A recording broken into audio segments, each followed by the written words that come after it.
A Good Man is Hard to Find by Flannery O'Connor. Narrated by Hank Flannery. The grandmother didn't want to go to Florida. She wanted to visit some of her connections in East Tennessee, and she was seizing at every chance to change Bailey's mind. Bailey was the son she lived with, her only boy. He was sitting on the edge of his chair at the table, bent over the orange sports section of the journal. "Now look here, Bailey," she said. "See here. Read this." And she stood with one hand on her thin hip and the other rattling the newspaper at his bald head. "Here, this fellow that calls himself the Misfit is loose from the federal pen and headed toward Florida. And you read here what it says he did to these people. Just you read it."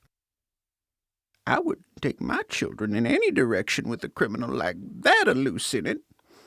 I couldn't answer to my conscience if I did." Bailey didn't look up from his reading.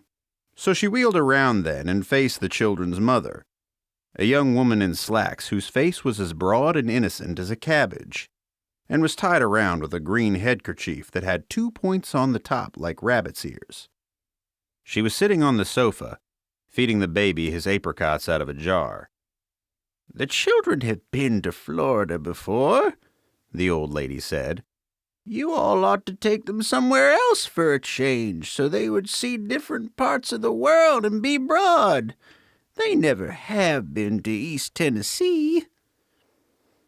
The children's mother didn't seem to hear her, but the 8-year-old boy, John Wesley, a stocky child with glasses, said, "If you don't want to go to Florida, why don't you stay at home?"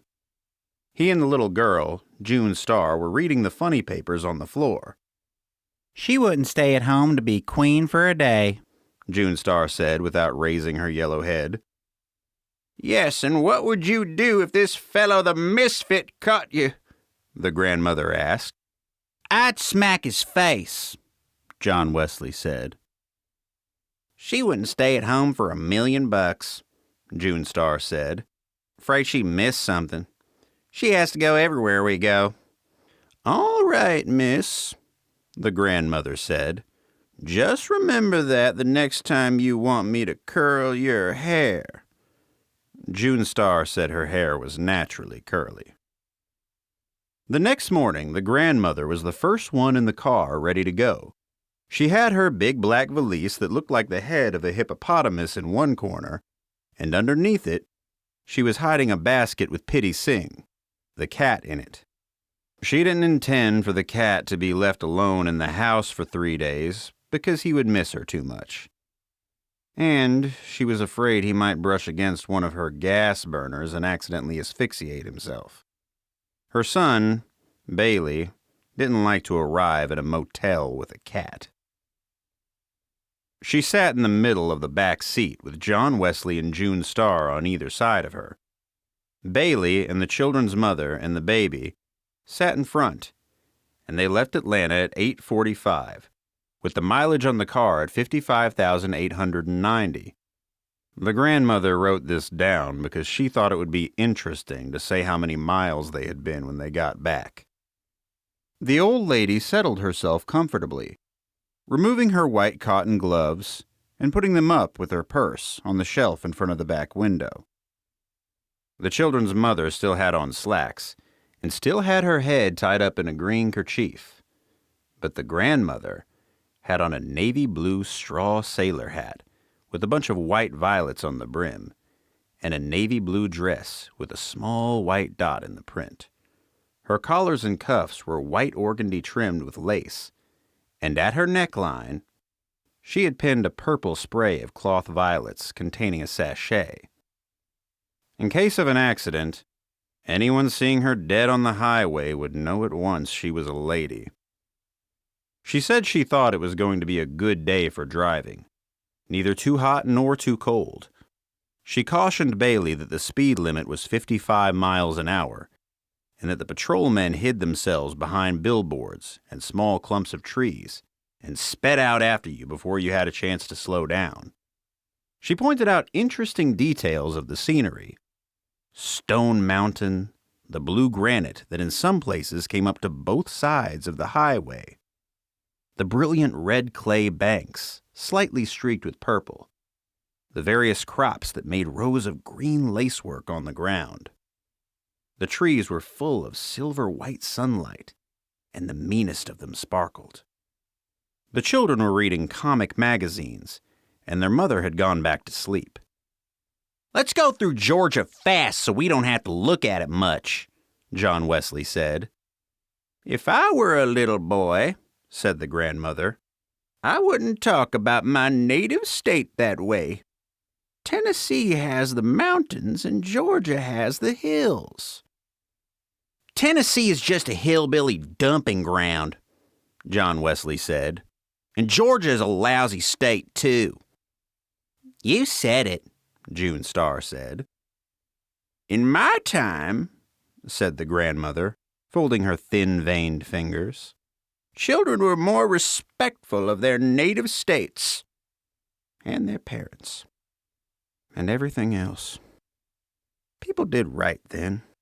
"Oh, look at the cute little pickaninny," she said, and pointed to a Negro child standing in the door of a shack. "Wouldn't that make a picture now?" she said, and they all turned and looked at the little Negro out of the back window. He waved. "He didn't have any breeches on," June Star said. "He probably didn't have any," the grandmother explained. "Little niggers in the country don't have things like we do. If I could paint, I'd paint that picture," she said. The children exchanged comic books. The grandmother offered to hold the baby, and the children's mother passed him over the front seat to her. She set him on her knee and bounced him, and told him about the things they were passing. She rolled her eyes and screwed up her mouth and stuck her leathery, thin face into his smooth, bland one. Occasionally, he gave her a faraway smile. They passed a large cotton field, with 5 or 6 graves fenced in the middle of it, like a small island. "Look at the graveyard," the grandmother said, pointing it out. "That was the old family burying ground. That belonged to the plantation." "Where's the plantation?" John Wesley asked. "Gone with the wind," said the grandmother. When the children finished all the comic books they had brought, they opened the lunch and ate it. The grandmother ate a peanut butter sandwich and an olive, and would not let the children throw the box and paper napkins out the window. When there was nothing else to do, they played a game by choosing a cloud and making the other two guess what shape it suggested. John Wesley took one the shape of a cow, and June Star suggested a cow, and John Wesley said no, an automobile. June Star said he didn't play fair, and they began to slap each other over the grandmother. The grandmother said she would tell them a story if they would keep quiet. When she told a story, she rolled her eyes and waved her head and was very dramatic. She said once when she was a maiden lady, she had been courted by Mr. Edgar Atkins Teagarden from Jasper, Georgia. She said he was a very good-looking man and a gentleman, and that he brought her a watermelon every Saturday afternoon with his initials cut in it. E-A-T. Well, one Saturday, she said, Mr. Teagarden brought the watermelon and there was nobody at home, and he left it on the front porch and returned in his buggy to Jasper. But she never got the watermelon, she said, because a nigger boy ate it when he saw the initials, E-A-T. This story tickled John Wesley's funny bone, and he giggled and giggled. June Star didn't think it was any good. She said she wouldn't marry a man that just brought her a watermelon on Saturday. The grandmother said she would have done well to marry Mr. Teagarden, 'cause he was a gentleman, and bought Coca-Cola stock when it first came out, and that he had died only a few years ago a very wealthy man. They stopped at the Tower for barbecued sandwiches.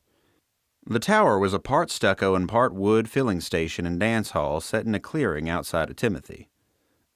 A fat man named Red Sammy Butts ran it, and there were signs stuck here and there on the building and for miles up and down the highway saying, "Try Red Sammy's famous barbecue. None like famous Red Sammy's. Red Sam, the fat boy with the happy laugh. A veteran. Red Sammy's your man." Red Sammy was lying on the bare ground outside the tower with his head under a truck, while a gray monkey about a foot high chained to a small chinnaberry tree chattered nearby. The monkey sprang back into the tree and got on the highest limb as soon as he saw the children jump out of the car and run toward him. Inside, the tower was a long, dark room with a counter at one end and tables at the other, and dancing space in the middle. They all sat down at a board table next to the Nickelodeon, and Red Sam's wife, a tall, burnt brown woman with hair and eyes lighter than her skin, came and took their order. The children's mother put a dime in the machine and played the Tennessee Waltz, and the grandmother said that tune always made her want to dance. She asked Bailey if he would like to dance, but he only glared at her. He didn't have a naturally sunny disposition like she did, and trips made him nervous. The grandmother's brown eyes were very bright. She swayed her head from side to side and pretended she was dancing in her chair. June Star said play something she could tap to, so the children's mother put in another dime and played a fast number, and June Star stepped out onto the dance floor and did her tap routine. "Ain't she cute?" Red Sam's wife said, leaning over the counter. "Would you like to come be my little girl?" "No, I certainly wouldn't," June Star said. "I wouldn't live in a broken-down place like this for $1,000,000, and she ran back to the table. "Ain't she cute?" the woman repeated, stretching her mouth politely. "Aren't you ashamed?" hissed the grandmother. Red Sam came in and told his wife to quit lounging on the counter and hurry up with these people's order. His khaki trousers reached just to his hip bones, and his stomach hung over them like a sack of meal swaying under his shirt. He came over and sat down at a table nearby and let out a combination sigh and yodel. "Can't win," he said. "Can't win." And he wiped his sweating red face off with a gray handkerchief. "These days you don't know who to trust," he said. "Ain't that the truth?" "People are certainly not nice like they used to be," said the grandmother. "Two fellows come in here last week," Red Sammy said, "driving a Chrysler. It was an old beat-up car, but it was a good one. And these boys looked all right to me. Said they worked at the mill, and,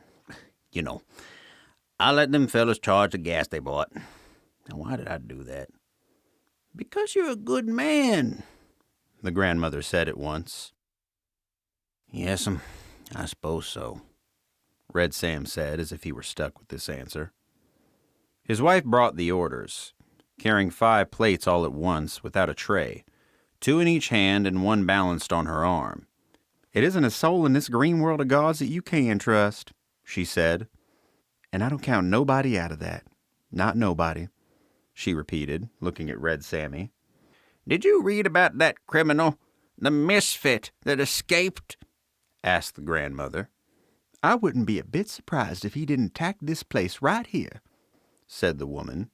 "If he hears about it being here, I wouldn't be none surprised to see him. If he hears it's 2 cents in the cash register, I wouldn't be surprised if he—" "That'll do," Red Sam said. "Go bring these people their Coca-Colas." And the woman went off to get the rest of the order. "A good man is hard to find," Red Sammy said. "Everything's getting terrible. I remember the day you could go off and leave your screen door unlatched. Not no more." He and the grandmother discussed better times. The old lady said in her opinion Europe was entirely to blame for the way things were now. She said the way Europe acted, you would think they were made of money. And Red Sam said it was no use talking about it. She was exactly right.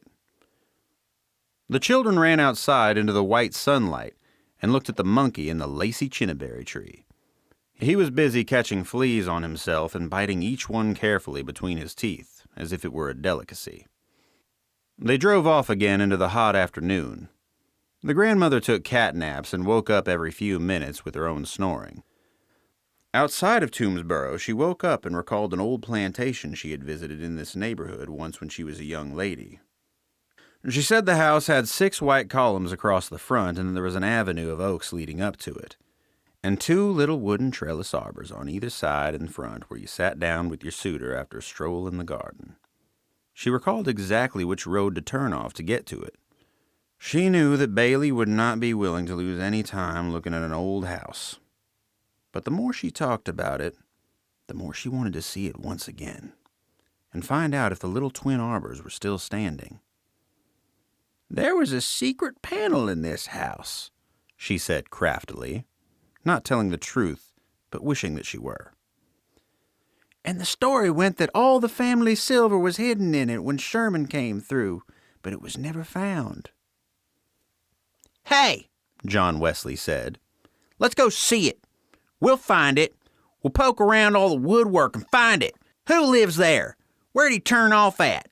Hey, Pop, can we turn off there?" "We never have seen a house with a secret panel," June Star shrieked. "Let's go see the house with the secret panel. Hey, Pop, can we go see the house with the secret panel?" "It's not far from here, I know," the grandmother said. "It wouldn't take over 20 minutes. Bailey was looking straight ahead. His jaw was as rigid as a horseshoe. "No," he said. The children began to yell and scream that they wanted to see the house with the secret panel. John Wesley kicked the back of the front seat, and June Star hung over her mother's shoulder and whined desperately into her ear that they never had any fun, even on their vacation. That they could never do what they wanted to do.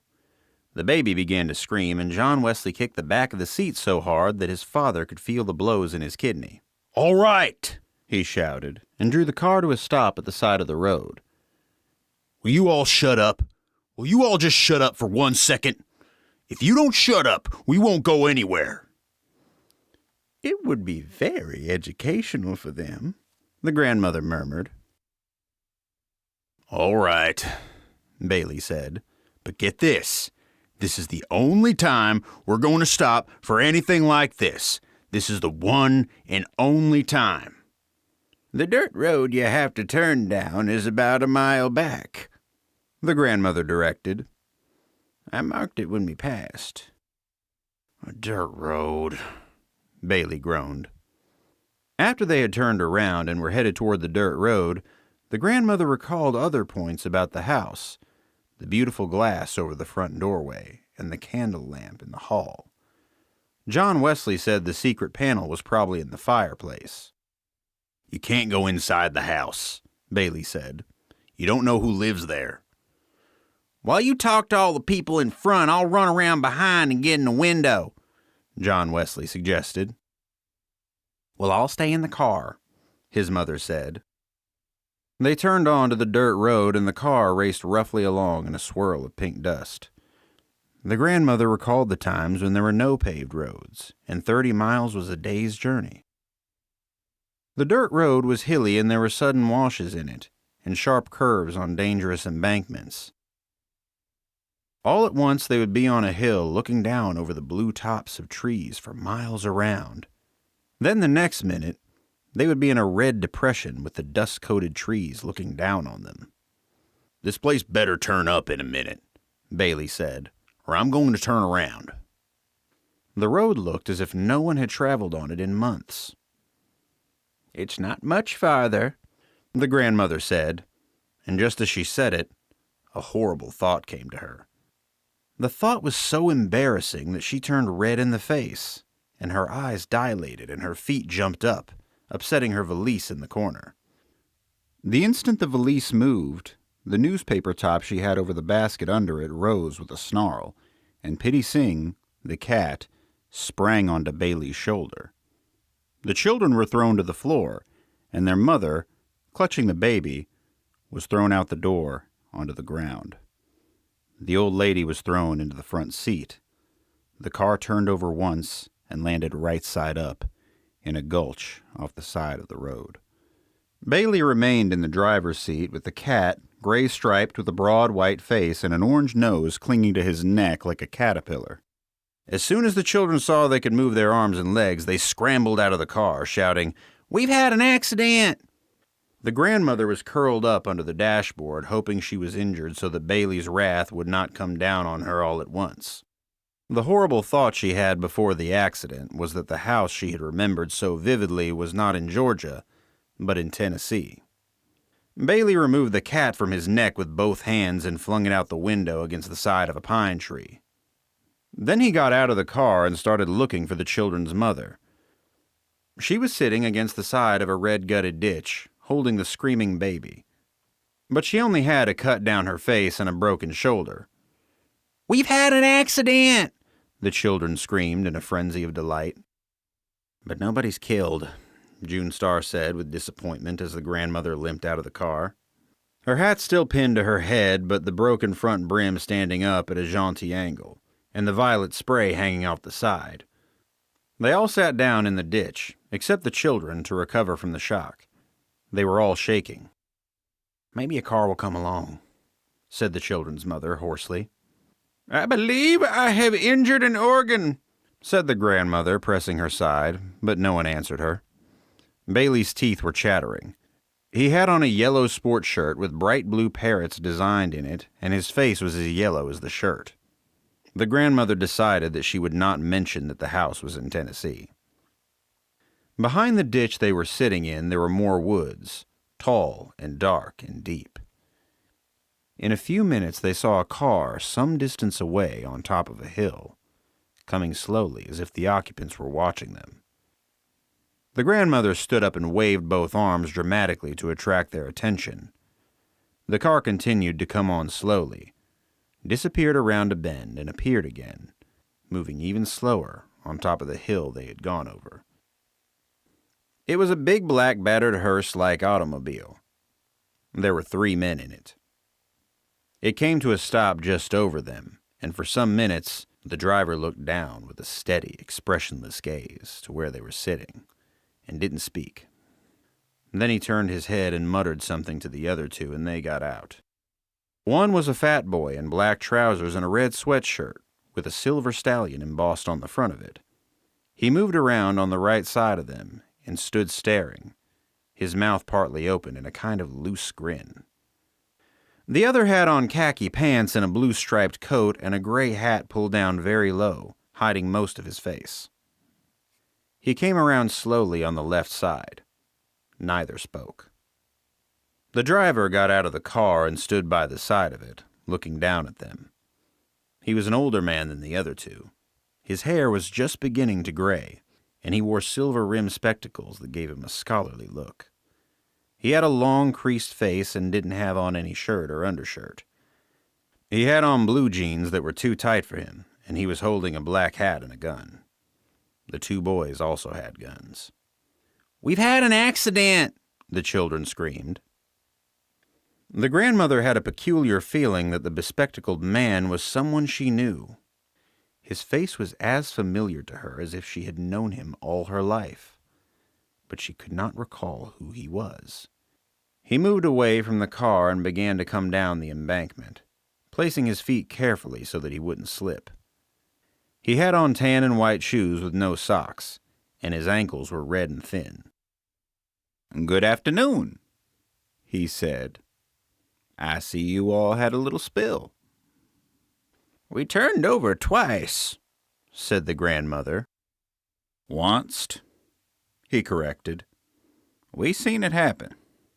Try their car and see will it run, Haram," he said quietly to the boy with the gray hat. "What do you got that gun for?" John Wesley asked. "What you gonna do with that gun?" "Lady," the man said to the children's mother, "would you mind calling them children to sit down by you? Children make me nervous. I want all of you to sit down right together there where you're at."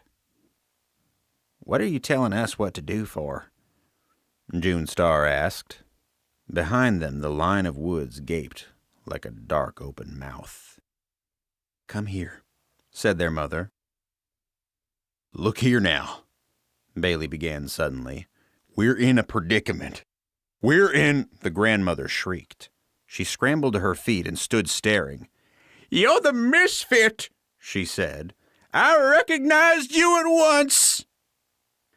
Yes'm, the man said, smiling slightly, as if he were pleased in spite of himself to be known. But it would have been better for all of you, lady. You hadn't recognized me. Bailey turned his head sharply and said something to his mother that shocked even the children. The old lady began to cry, and the misfit reddened. Lady, he said, don't you get upset.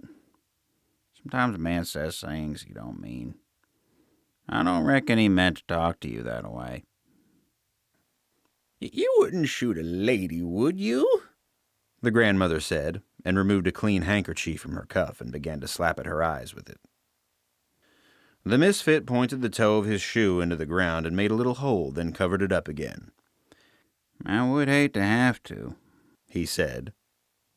Listen, the grandmother almost screamed. I know you're a good man. You don't look a bit like you have common blood. And I know you must come from nice people. Yes, ma'am, he said. Finest people in the world. When he smiled, he showed a row of strong white teeth. God never made a finer woman than my mother, and my daddy's heart was pure gold, he said. The boy with the red sweatshirt had come around behind them and was standing with his gun at his hip. The misfit squatted down on the ground. Watch them children, Bobby Lee, he said. You know they make me nervous. He looked at the 6 of them huddled together in front of him, and he seemed to be embarrassed, as if he couldn't think of anything to say. Ain't a cloud in the sky, he remarked, looking up at it. Don't see no sun, but don't see no cloud neither. Yes, it's a beautiful day, said the grandmother. Listen, she said, you shouldn't call yourself the misfit because I know you're a good man at heart. I can just look at you and tell. Hush, Bailey yelled. Hush, everybody shut up and let me handle this. He was squatting in the position of a runner about to sprint forward, but he didn't move. I appreciate that, lady, the misfit said, and drew a little circle in the ground with the butt of his gun. It'll take half an hour to fix this here car, Hiram called, looking over the raised hood of it. Well, first, you and Bobby Lee get him and that little boy to step over yonder with you, the misfit said, pointing to Bailey and John Wesley. The boys want to ask you something, he said to Bailey. Would you mind stepping back in them woods there with them? Listen, Bailey began. We're in a terrible predicament. Nobody realizes what this is. And his voice cracked. His eyes were as blue and intense as the parrots in his shirt, and he remained perfectly still. The grandmother reached up to adjust her hat brim as if she were going into the woods with him, but it came off in her hand. She stood staring at it, and after a second she let it fall on the ground. Hiram pulled Bailey up by the arm as if he were assisting an old man. John Wesley caught hold of his father's hand, and Bobby Lee followed. They went off toward the woods, and just as they reached the dark edge, Bailey turned, and supporting himself against a gray, naked pine trunk, he shouted, I'll be back in a minute. Mama, wait on me. Come back this instant, his mother shrilled, but they all disappeared into the woods. Bailey boy, his mother called in a tragic voice, but she found she was looking at the misfit squatting on the ground in front of her. I know you're a good man, she said desperately. You're not a bit common. No, I ain't a good man, the misfit said after a second, as if he had considered her statement carefully. But I ain't the worst in the world neither. My daddy said I was a different breed of dog from my brothers and sisters. You know, Daddy said, it's some that can live their whole life without asking about it, and it's others that has to know why it is, and this boy is one of the latters. He's going to be into everything. He put on his black hat and looked up suddenly, and then away, deep into the woods, as if he were embarrassed again. "I'm sorry I don't have on a shirt before you ladies," he said, hunching his shoulders slightly. "We buried our clothes that we had on when we escaped. We're just making do until we can get better. We borrowed these from some folk we met," he explained. "That's perfectly all right," the grandmother said. "Maybe Bailey has an extra shirt in his suitcase." "I'll look and see directly," the misfit said. "Where are they taking him?" the children's mother screamed. "Daddy was a card himself," the misfit said. "You couldn't put anything over on him. He never got in trouble with the authorities, though. Just had the knack for handling them." "You could be honest, too, if you try," said the grandmother. "Think how wonderful it would be to settle down and live a comfortable life and not have to think about somebody chasing you all the time." The misfit kept scratching the ground with the butt of his gun, as if he were thinking about it. "Yes'm, somebody's always after you," he murmured.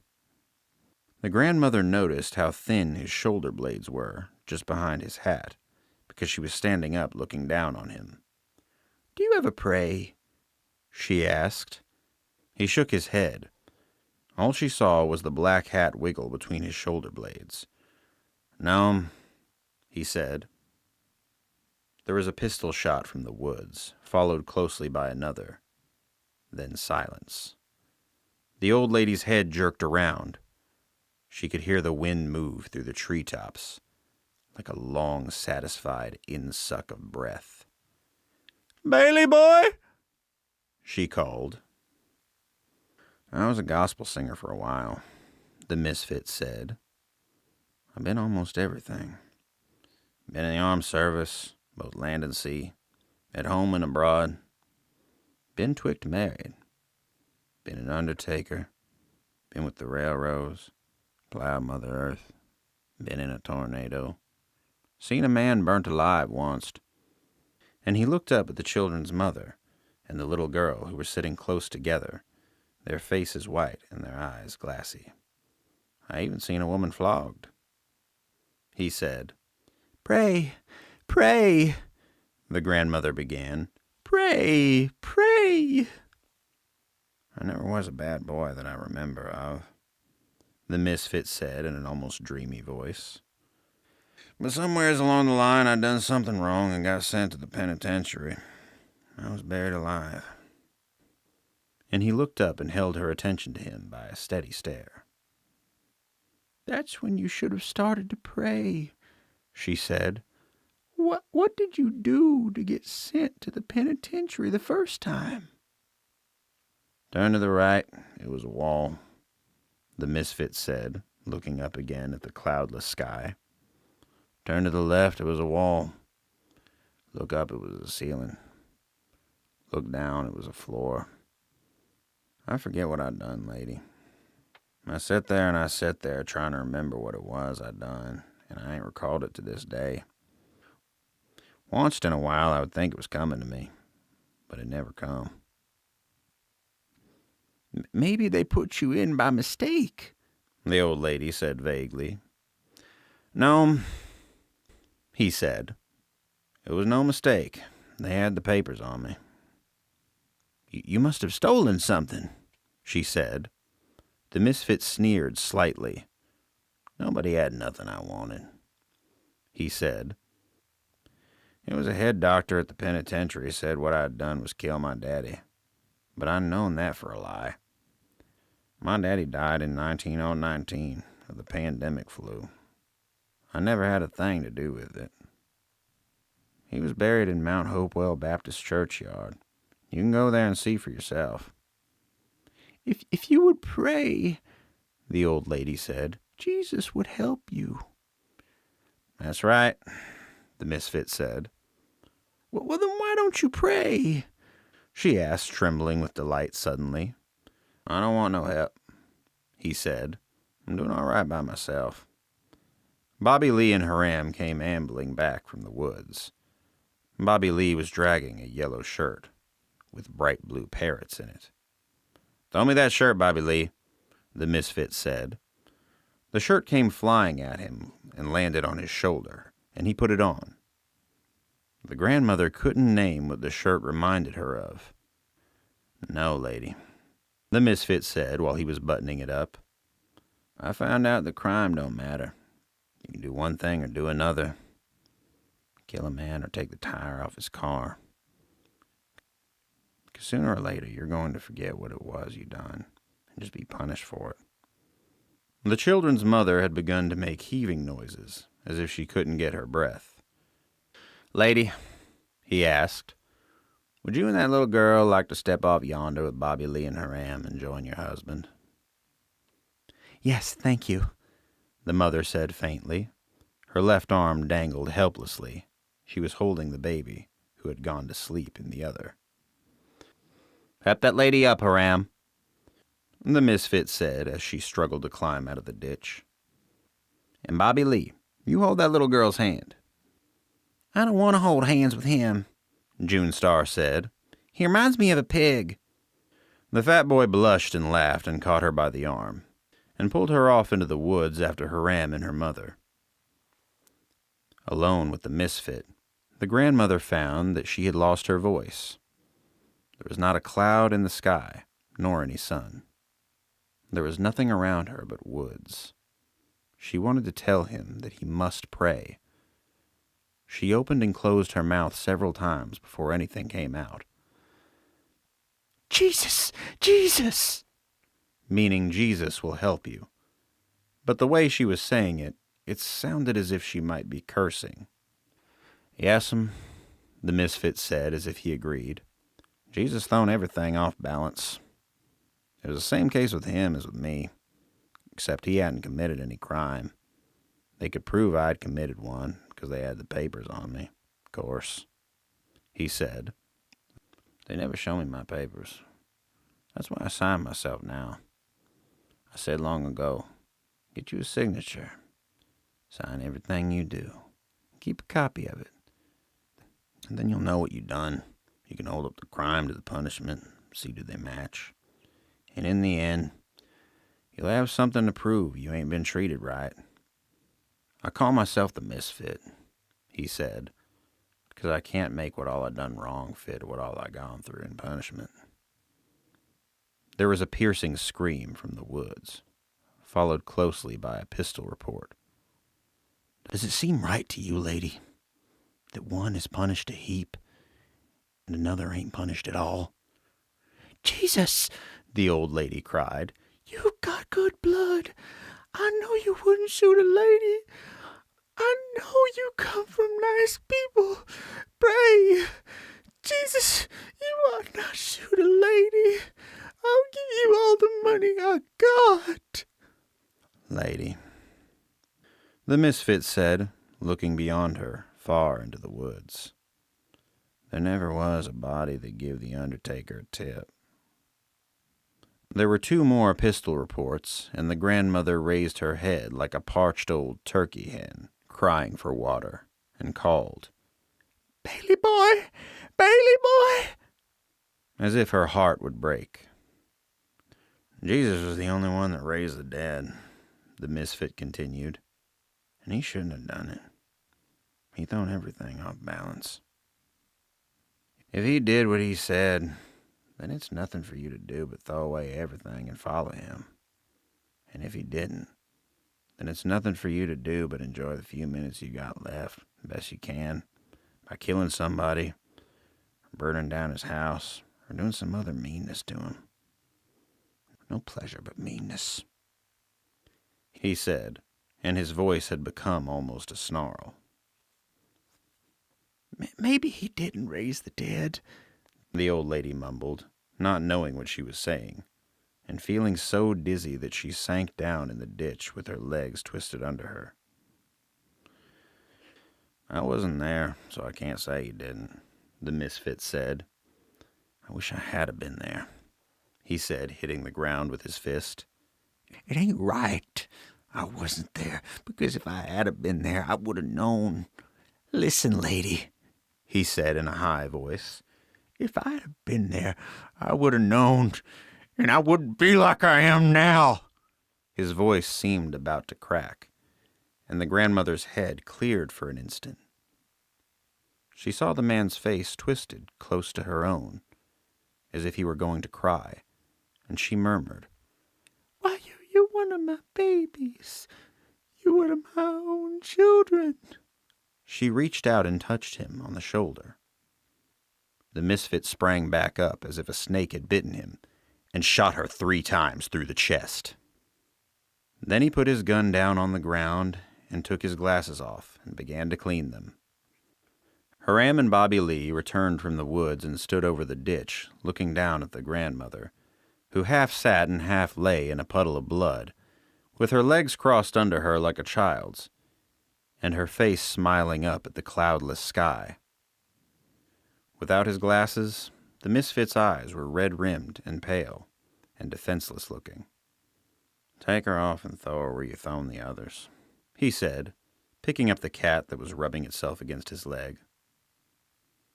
"She was a talker, wasn't she?" Bobby Lee said, sliding down the ditch with a yodel. "She would have been a good woman," the misfit said, "if it had been someone there to shoot her every minute of her life." "Some fun," Bobby Lee said. "Shut up, Bobby Lee," the misfit said. "It's no real pleasure in life."